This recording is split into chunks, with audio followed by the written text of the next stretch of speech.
Welcome to Cherry TV with your host Steph.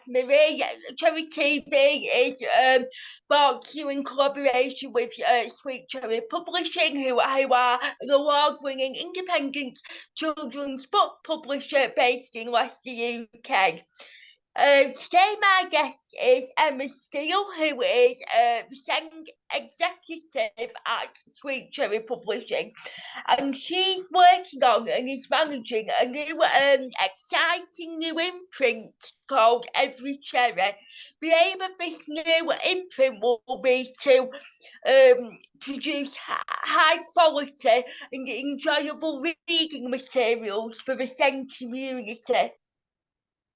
Um, Emma brings a warmth of experience to this role, as she has worked in education for a total of 17 years, working with send children. So it sounds to be an exciting new venture, and the first book publishers of the Every Cherry imprint will be published in spring 2024. So hi Emma, thank you for joining me today. You're welcome. Yeah, so obviously I've mentioned that you're the Send executive of Every Cherry, so you sort of manage that the new imprint, and like I say, it's going to be an exciting new imprint for the Sweet Cherry Publishing. So but I wanted to give viewers a bit of a background about you. So you worked in education for 17 years, and you absolutely love teaching in special educational needs schools, teaching the pupils independent living tasks like accessing transport, etc. But you say you love teaching teenagers and about how they could access the community, not how to access the community, but also how to cook and clean. And you felt these skills made a difference to people. And then you also love teaching English. So you love teaching your students in very creative ways, like you say you taught Richard III and you created the Battle of Bosworth Field, and when you taught Frankenstein, you made your own monster, and you also created your own jungle when you were teaching creative writing. So I suppose these are all very good skills in order to bring this to the world of children's publishing. Definitely. And I think what you've just said highlights why I changed career, really, because I found the English curriculum generally, when teaching in special educational needs, encouraged young people to access books at a wide range of levels, do creative writing, and generally enhance their English knowledge and skills, which is exactly what the curriculum should do. But what I always found a challenge, but also the biggest reward, is working out how best to do that and how best to make the books accessible. Because as we all know, Shakespeare can be difficult to understand at any level, but making it accessible for people with a disability, whether it be physical, cognitive, whatever it might be, you want to make that book empowering, fun, and take away all of the scary parts of trying to access it, which is what I did. So like you said, those skills then I could use when trying to write books, so that what I'd learned could then be portrayed in the books themselves. So the hard work I put in will hopefully make it easier for others to be able to access the books. Yes, of course. And you also, so after a career in like for many years in the classroom, you took a step up into like management where you were a SENCO, which is a special educational needs coordinator, but you felt that this took away from your more creative side because it was more like paperwork and deadlines, so you felt uh you were more suited to the creative side and the classroom side. Yeah. I think I love teaching and I love being creative in teaching. I loved working with the students I work with, and I felt very privileged to teach them. I think the move to be a Senko and in management was to hopefully be able to share those skills and train other people to do those things. But I think what I learned was, and again, it's true from a lot of Senkos, you are coordinating how people access their support as a Senko rather than deliver it. So you're the coordinator, not the doer. And I think Yeah. that for me was a hard transition because I was so used to being a doer, not a coordinator. So I found the move to Sweet Cherry really channeled my creativity, because you have to be creative to make books. And so it was a big change in career, but it also meant that I could use everything I'd learned and channel what I felt I was missing when I moved into management into a new role. So it's been a perfect fit for me. And it's really interesting, you know, how you made that career change and how you came on board with, you know, Sweet Cherry Publishing, because, obviously, you know, you had a few health issues in 2022, and then, you say you were in and out of hospital, and during your recovery, you wrote a book, and you actually contacted Sweet Cherry Publishing because they're always looking for new submissions, new talented authors. And it's really interesting that you say that you didn't know really how to prepare for this meeting with Sanjay De Silva, who is the publisher at Sweet Cherry. And so during that meeting, you got chatting to Sanjay about how there's not enough material for the SEN community, and you wanted to change that. Yeah. So I think when I was recovering from being in hospital, I'd always wanted to write a children's book because I've got two children.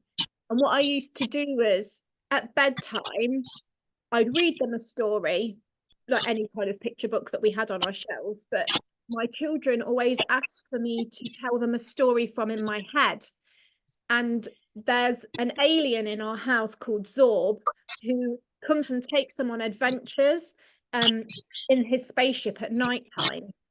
And I was like, oh, maybe there's something in this. So I wrote it down in a picture book. And it was great for me because it gave me a little bit of something to do when I was recovering, because I was so used to being busy. I think anyone who's a teacher that's watching this knows that the teaching career is very busy. And to go from that and stopping and doing nothing, it was really difficult for me because I'm a very busy person. I'm happy being busy. So that gave me something to focus on. But then, like you said, Sanji invited me to have a meeting with him, and the teacher in me and the planner in me was like, right, I need to prepare for this. I just don't know how, because I'd never really had an opportunity like that before. But what I did do was I went onto the Sweet Cherry website and read about Sweet Cherry and how they strive to be inclusive, and that one of their biggest goals is to make reading accessible and fun for everybody. And that ethos really meant something to me too, because that's what I've been doing for my whole career. So although I'd written a book, Sanji was like, let's forget about the book and talk about this, like the inclusion in the classroom. And he was really surprised that a lot of teachers they have to rewrite books like Frankenstein, for example, to make them accessible. And he said, but surely we should do that as a publishing company. And I was like, well, yeah, that would be amazing. Like all of the teachers out there could just buy the books rather than having to make them accessible and easier to read. So that's what we did. And here I am. And I feel very lucky. Like literally every day I pinch myself because I feel like I'm living the dream. So I feel very lucky. And we'll talk now about what we're here to talk about mainly, which is the imprint, which is Sweet Every Cherry, which you're the manager of a SENG executive, and you have a whole team that works with you in order to make these books become a reality. So it's about, again, like creating high quality, enjoyable, inclusive books. So I did my research, and I always do my research, and I'm very well researched. So there are 4 main categories within the within the Every Cherry sort of imprint. So you have the easier classics, then you have the symbolised range, and then you have the senses range, Yeah. and then you have like a new thing that's launching. Well, I presume this will be launching in spring of this year, where you have books that are actually written by disabled people or people who have lived experiences with disability, who can write books in a fun, creative way. All these books are ideal for parents, teachers, carers. So again, with all them 4 categories, but I've mentioned, so it brings the all the books that they can be enjoyed, but to a more inclusive audience, and it caters to people with a wide range of learning disabilities, cognitive disabilities. Yeah, so I think what I did is no one book can be entirely inclusive.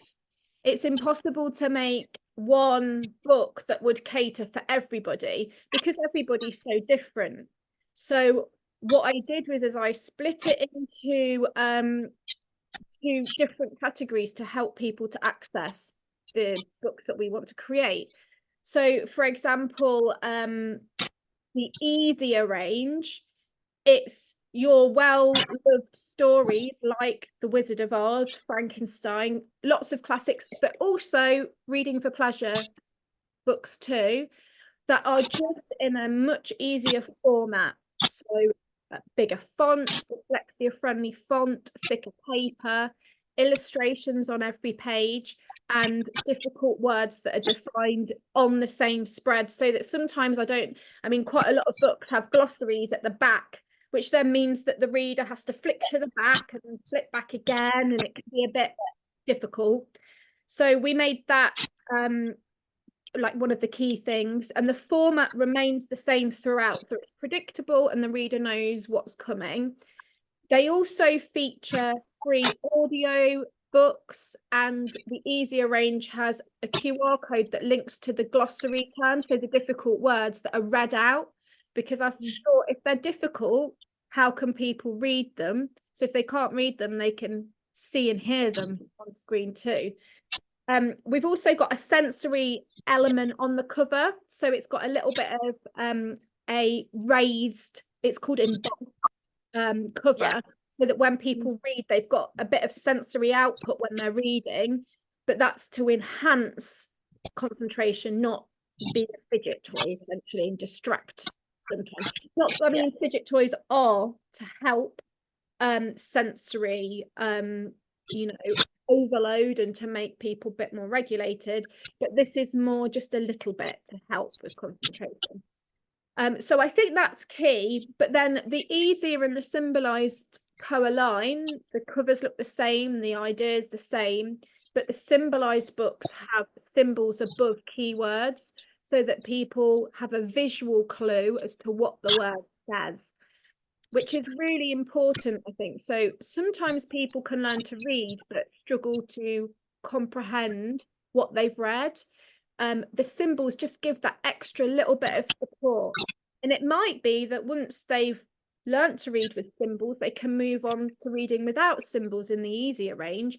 But this just provides that extra bit of support, confidence, and empowerment, I think, for reading. Because when I work with lots of young people, they found reading sometimes to be just difficult and unmotivating, and they were asked to read the same book over and over again because their progression wasn't as quick as people, and often their reading wouldn't help them to read books that others could read. So this range, I think, helps those people because it's well-loved stories but just written in symbol format, so that's exciting. They also come with a signing video as well.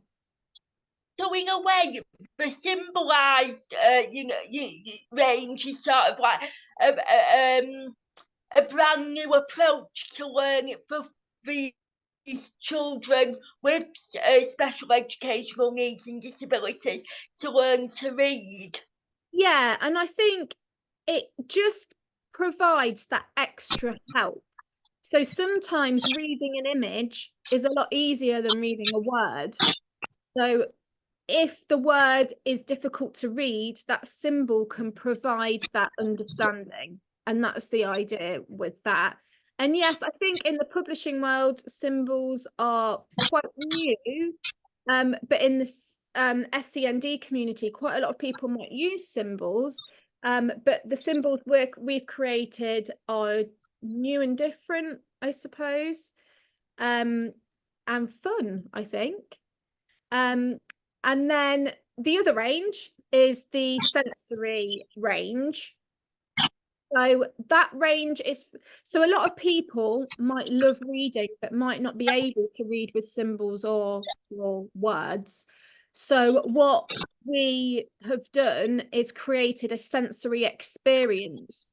So the reader collects things that they need to read at the beginning of, they need to use to read along with the book. And then as they read a page, there's a sensory item that they can read with it. So for example, a day at the beach, there's a water page where people can play with water as they read it. So it gives that just sensory type of experience, but also just fun for young people. So yeah, they're the three main areas. And the part that you mentioned that have been books that have been written for people, by people with lived-in experience, we've made the decision recently to publish them under Sweet Cherry Publishing because we've had a lot of hype with Every Cherry with accessible books. So we want to go down that route, but the books that we've created will still be published and they'll still come through Every Cherry because of our expertise, but they'll be under Sweet Cherry because we think that that's where they belong best. But they are exciting and fun, and obviously they have a part in Sweet Cherry as a general whole. And obviously, with the sensory sort of range, I know a lot about that because as before I came on board as the presenter of Cherry TV with Sweet Cherry Publishing, I did an interview under the Butterfly Princess show with with quite a few people who have created sensory stories, and it's very important to point out that these objects to enable people to read these sensory stories are really effective. You can either buy them in a shop, or you can there's stuff you can get in your own home, so it's really effective but also really costly effective and really way. Yeah, exactly. And I think the books, all of the books are affordable. So quite a lot of people in the same community might need additional support to access things and additional equipment, which can be pricey. So what we want to do is provide a range that's affordable and easy to use. Like you said, the sensory items, they can be found around the house, like water, for example. It's quite easily found around the house. Sun cream, that kind of thing, you know, that you will put on at the beach might be lying around your house anyway. So it's not stuff that will break the bank. It's just, like you said, effective resources that can help somebody to access a book. Yeah, and obviously, Emma, I just wanted to talk about your role within the Send executive, because you know, since I've come on board with, you know, the Sweet Cherry Publishing in my role, I've learned that, you know, the publishing world is very, very busy, but it's also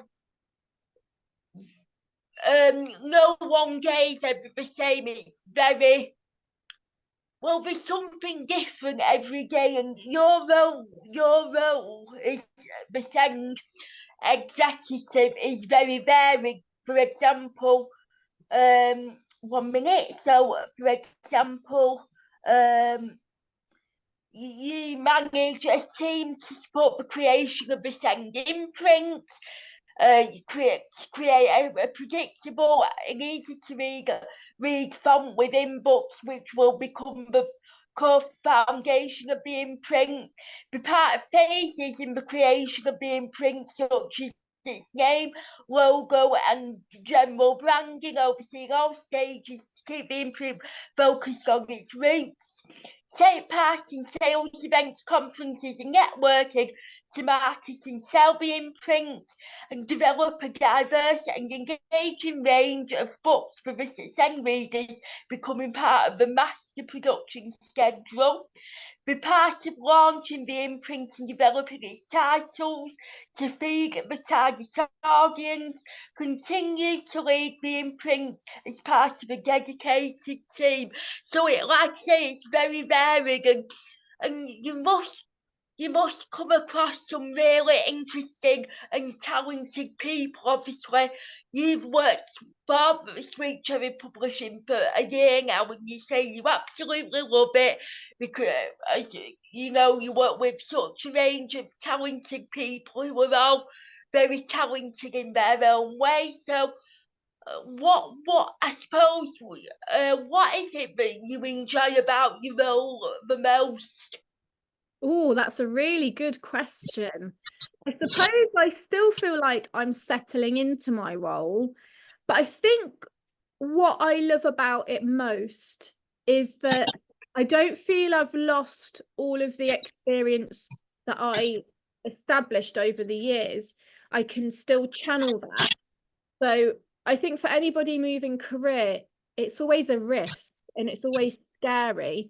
But the fact that I can use what I've learned, I enjoy. I think the other thing that really surprised me that I enjoy is I really like the sales and networking side. It's something a little bit new to me that I didn't really get to do in teaching. So I had the opportunity to go to Frankfurt to help launch Every Cherry. We went to London to launch Every Cherry, and I spoke in front of a huge audience, which is really not like me. Like I get very shy. So to stand up and do that, I found a massive achievement that was completely out of my comfort zone. And if someone had have said to me, you'll be doing that in a year's time, I'd have been like, no, absolutely not. I'm not doing it. But I did. And I think the bits that I enjoy most are the bits that I didn't expect to. I never thought that I would enjoy doing the sales side of things and networking and, you know, talking to everyone about Every Cherry, but that's the bit that I really do like. So yeah, I suppose it's just learning and trying new things.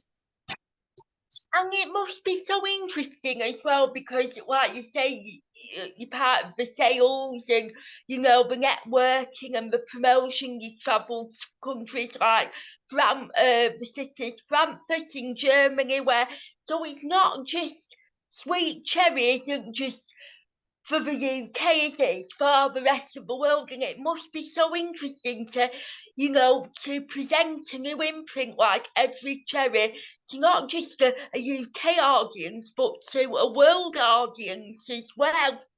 It is, yeah, it is really interesting. And I think what I've learned about Every Cherry is that a lot of the books are actually really useful for people learning English as a foreign language.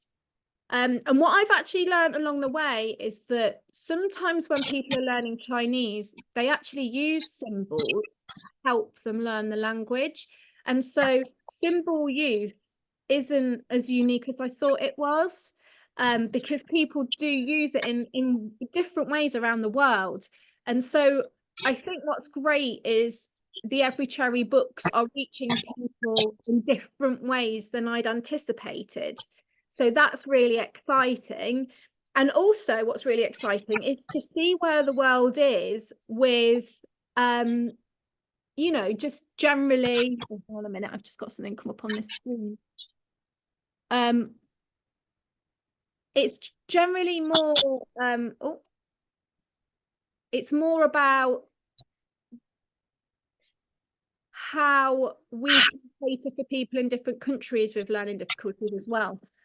I just don't know how to get this off my screen, and I'm not sure if it's affecting our interview. Can you see that on your screen, Steph? No, nothing. I can just see you very clearly. Okay, that's fine. We'll carry on then, because I don't think that you can see that part, so that's fine. And so obviously as well, the travelling side, you're obviously very well travelled individual because I see, so to talk about your interest, so you're very well travelled. You've travelled Europe and Canada as a member of Valley Senior Orchestra where you had a grade A basement. And you actually lived and travelled in America, which is very interesting. Yeah, I did. So I traveled. So I used to play bassoon as part of like an orchestra. So we traveled a lot, so we toured a lot with that. So that was a great way to see the world. But then I did go to the University of Maryland and studied there for a semester and then traveled afterwards. I think I was there for about 7 or 8 months. And that was amazing as well. It was a brilliant time of my life, and it was just fun, and I was young and learning, and it was great to live in a country rather than just visit it. I think that's what I loved about that. And you got to experience an entirely different culture also. Yeah, definitely. And I made lots of friends and just saw how life can be lived in different ways in different countries. I still have quite a lot of the friends that I made now. I think we're going back about 15 years, which makes me feel really old. But yeah, I just loved it. Actually, it's probably more than 15 years, you know. It's probably about 18, 19 years. Oh, gosh, I feel so old. But but yeah, I just loved it. And going to an American university, it was so fun. And it was quite a lot like the films. And, it was just great. And I actually really enjoyed the education side of things and the ethos and the way that they approach just life. Like every minute matters, like you get up and you go and you learn and you involve yourself in everything. And yeah, I did that and it was great. So yeah, no, it was brilliant time. And just to finish off, Emma, because I know we talked very briefly about, the fourth category of the Every Cherry imprint, which was the books written by people with disabilities or lived experience. So that must be so rewarding for you as a person with the experience of working with, people with special educational needs and disabilities, to like read their work and to see their creativity side and what their interests are and what they want to bring to the publishing world. Yeah, it is really interesting, and we've come across a lot of submissions, and we're publishing a few of those at the moment, and I'm sure there'll be lots more.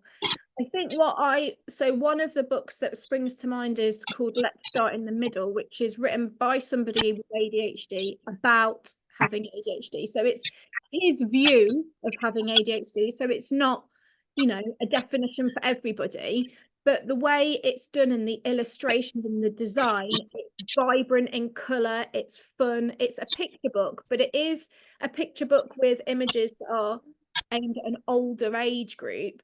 So if somebody is newly diagnosed and want to feel like, this is they might feel, oh, this is scary, I don't know what to expect, like what is this?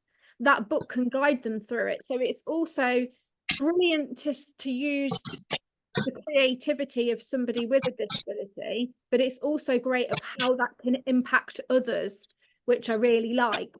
You know, it's brilliant. And the person that wrote it, I know really well, and the way he wrote it, I could just see his mind. It was just brilliant. It's just really a real treat, I would say. It's been brilliant.